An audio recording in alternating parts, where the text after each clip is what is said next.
Good morning and very welcome to you student. I am Manoj Kumar Gupta GMS राहे। आज दैनिक जीवन के लिए उपयोगी एक महत्वपूर्ण कक्षा आप सभी को प्रस्तुत करने जा रहा हूं। यह कक्षा क्षेत्र मिट्टी के अंतर्गत घनाभ से संबंधित है।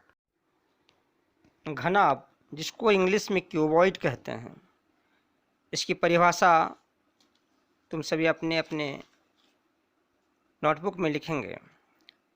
घनाभ यानी क्यूबॉइड वह समांतर षटफलक है जिसका प्रत्येक फलक अर्थात सतह, जिसको इंग्लिश में सरफेस कहते हैं, आयताकार यानी रेक्टेंगुलर हो। उदाहरण स्वरूप ईंट, दियासलाई का बक्सा, आपके पास जो किताब है, ये सारे आकृति घनाभ कहलाते हैं, जिसको हमने चित्र 1 और 2 में स्केच किए हैं। और ये अब तुम लोग इस बात को अपनी जानकारी में रख लेना कि घनाभ में लंबाई, चौड़ाई और ऊंचाई यानी लेंथ, विड्थ एंड हाइट अलग अलग होता है। यदि लंबाई, चौड़ाई और ऊंचाई तीनों एक हो जाए तो वह घन कहलाता है, जिसको हम लोग इंग्लिश में क्यूब कहते हैं। अब इसकी आयतन यानी घनाभ का आयतन, वॉल्यूम ऑफ ए क्यूबॉइड। आयतन निकालने के लिए हम लोग क्या करते हैं कि लंबाई, चौड़ाई और ऊंचाई को गुना कर देते हैं, यानी length into breadth into height. और इसकी इकाई होता है घन इकाई। सेंटीमीटर में कहेंगे तो क्यूबिक सेंटीमीटर, मीटर में कहेंगे तो क्यूबिक मीटर, एटसेट्रा। आज जो हम लोग प्रश्न लिए हुए हैं यह है, एक मकान के निर्माण के लिए कितने ईंटों की आवश्यकता होगी।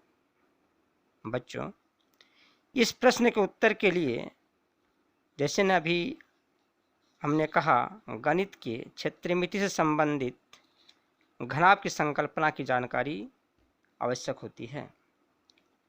ऐसा इसलिए क्योंकि कमरों की दीवार अर्थात वाल, दरवाज़ा यानी डोर और खिड़की विंडो तथा इसको बनाने वाले उपयोगी ईंट सभी की आकार घनाभ जैसी होती है। हमने इस क्लास के पेज 2 में आप सभी को एक कमरा का चित्र संख्या 3 और ईंट का चित्र संख्या 4 में दर्शाए गए हैं। ये सभी को मालूम है कि कमरा का जो महत्वपूर्ण पार्ट होता है, एक दरवाज़ा और खिड़की। तो जब भी हम लोग कमरा बनाएंगे उसमें एक दरवाज़ा डालते हैं और खिड़की डालते हैं। अब हमारा क्वेश्चन है कि कितने ईंट की ज़रूरत पड़ेगी।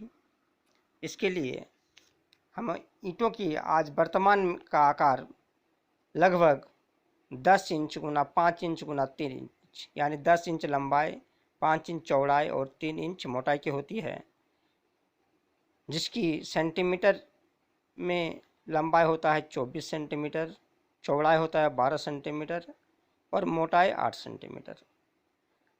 अब हम एक ईंट का आयतन पहले निकालना सीखेंगे, अर्थात volume of one brick. Volume of one brick, ईंट की लंबाई, चौड़ाई और ऊंचाई को गुना कर देंगे, जो क्रमशः 24 सेंटीमीटर गुना 12 सेंटीमीटर गुना 8 सेंटीमीटर। ये हुई एक ईंट की आयतन। आगे हम लोग चूँकि मकान बनाना है तो एक नमूना स्केच करेंगे, अर्थात इस मकान में कितने कमरे बनेंगे, प्रत्येक कमरों की लंबाई, चौड़ाई और ऊंचाई क्या होगी, साथ ही कमरों में दरवाजा और खिड़कियों की संख्या कितनी होगी।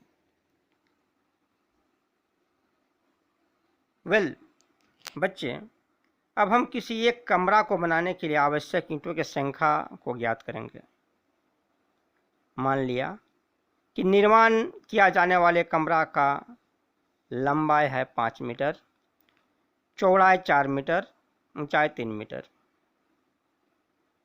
साथ ही प्रत्येक दीवार की मोटाई लगभग हम लोग कितना रखते हैं 10 इंच, यानी लगभग 24 सेंटीमीटर। ये अनुमानित है जो हमने अपना मकान में बनाने के लिए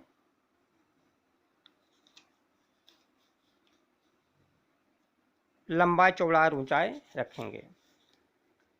इस तरह हमारा नमूना में कमरे के लिए दरवाज़ा की ऊंचाई 2 मीटर रखा गया है, चौड़ाई 1.3 मीटर यानी 1 मीटर 30 सेंटीमीटर यानी 130 सेंटीमीटर।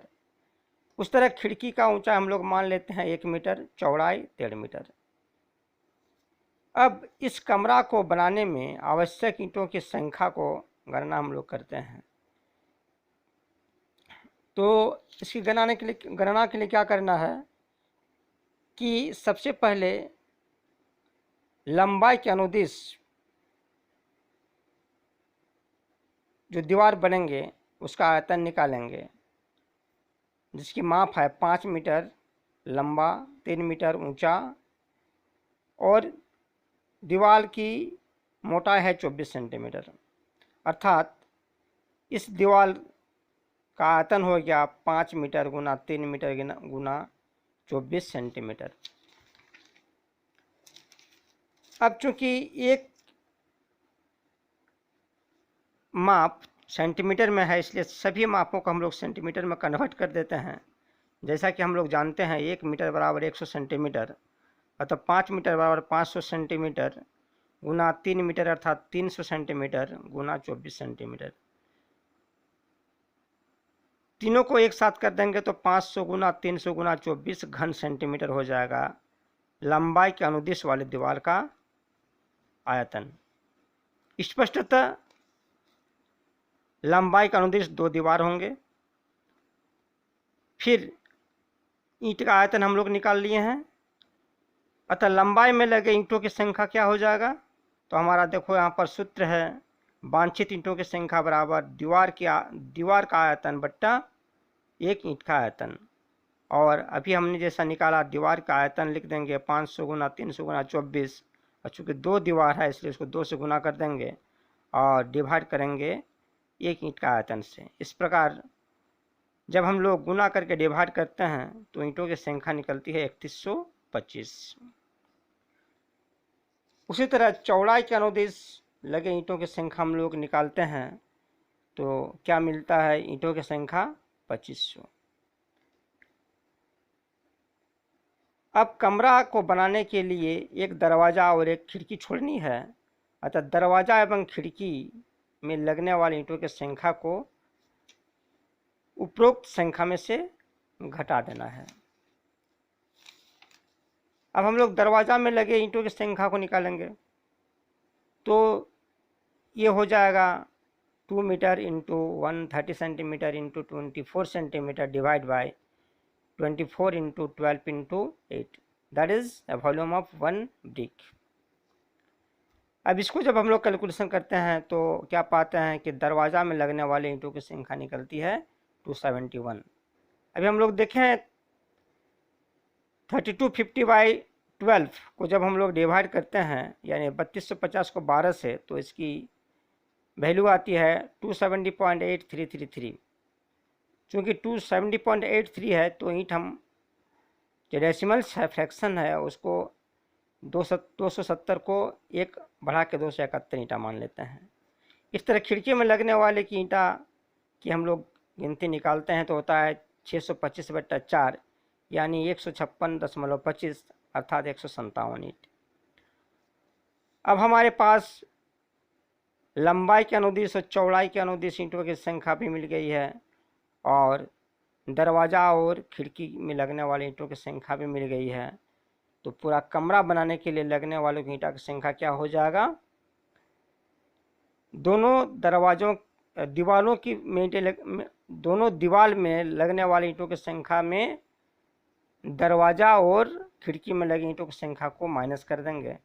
तो इस प्रकार हमको मिलता है 5625 घटाव 428 अर्थात 5197 ईंट। यानी इस कमरा को बनाने में 5197 ईंटों की ज़रूरत है। बच्चे इसी तरह की गणना करके हम कितने भी बड़े निर्माण कार्य के लिए अनुमानित ईंटों की संख्या ज्ञात कर सकते हैं और अपना बजट अनुमान लगा सकते हैं। तो इस प्रकार जितने भी क्षेत्रमिति के क्वेश्चन है, बहुत सारे क्वेश्चंस दैनिक जीवन के लिए उपयोगी होते हैं, उसको हम लोग अपने जीवन के संदर्भ में यदि उदाहरण देकर सॉल्व करते हैं तो हमारे मस्तिष्क में वो अपना स्थान बना लेते हैं और परीक्षा में गलती होने की गुंजाइश न के बराबर होती है। अतः हम चाहते हैं कि सभी बच्चे इस तरह से उदाहरण लेकर क्वेश्चंस को सॉल्व करें। तो इसमें क्या फ़ायदा होगा कि एक क्वेश्चन बनाने से बहुत सारा क्वेश्चन को बनाने की जानकारी प्राप्त हो जाएगी। Thank you.